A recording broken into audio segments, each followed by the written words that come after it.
નમસ્તે મિત્રો, ગઈકાલની આગાહી મુજબ ગુજરાત રાજ્યમાં સારો વરસાદ જોવા મળ્યો છે. નર્મદા, પંચમહાલ, છોટાઉદેપુરમાં ભારે વરસાદ જોવા મળ્યો છે.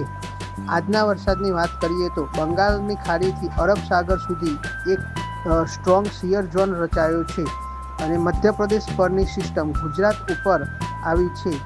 સમગ્ર ગુજરાત રાજ્યમાં ભારેથી અતિભારે વરસાદ જોવા મળશે. આજના વરસાદની વાત કરીએ તો દક્ષિણ ગુજરાત, સૌરાષ્ટ્રમાં ભારે વરસાદ જોવા મળી શકે છે.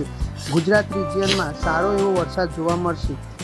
દક્ષિણ ગુજરાતની વાત કરીએ તો સુરત, ભરૂચ, વાપી, વલસાડ, ડાંગ, આહવામાં ભારે વરસાદ જોવા મળશે. ટ્રિપલ ડિજિટમાં આંકડા પહોંચી શકે છે. સૌરાષ્ટ્રમાં ભાવનગર, મહુવા, દીવ, વેરાવળ, જૂનાગઢમાં અતિભારે વરસાદ જોવા મળશે. 750 એસપીએ ઉપર સમગ્ર ગુજરાત રાજ્યમાં ભેજ જોવા મળી રહ્યો છે. ગુજરાત રિજિયનમાં વધુ ભેજ જોવા મળી રહ્યો છે. સૌરાષ્ટ્રમાં બીજા વિસ્તારોની વાત કરીએ તો અમરેલી, રાજકોટ, સુરેન્દ્રનગર, મોરબી, જામનગર, દેવભૂમિ, દ્વારકામાં પણ વરસાદ જોવા મળશે. સાવચેત રહેવું. દક્ષિણ પશ્ચિમ સૌરાષ્ટ્રના મિત્રોએ સાવચેત રહેવું. મધ્ય પૂર્વ ગુજરાતની વાત કરીએ તો અમદાવાદ, ગાંધીનગર, ખેડા, પંચમહાલ, દાહોદ, છોટાઉદેપુર, વડોદરામાં ભારે વરસાદ જોવા મળશે. જ્યારે ઉત્તર ગુજરાતમાં આજ સવારથી જ બનાસકાંઠામાં સારો એવો વરસાદ જોવા મળી રહ્યો છે.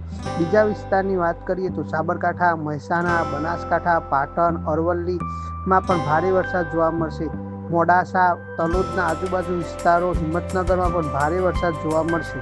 આજે સમગ્ર ગુજરાતમાં ભારેથી અતિભારે વરસાદ જોવા મળશે. જ્યાં પણ થંડર સ્ટોર્મ થશે ત્યાં વીજળીના કડાકા ભડાકા વધુ જોવા મળશે. નીચાણવાળા વિસ્તારોમાંથી સાવચેત રહેવું.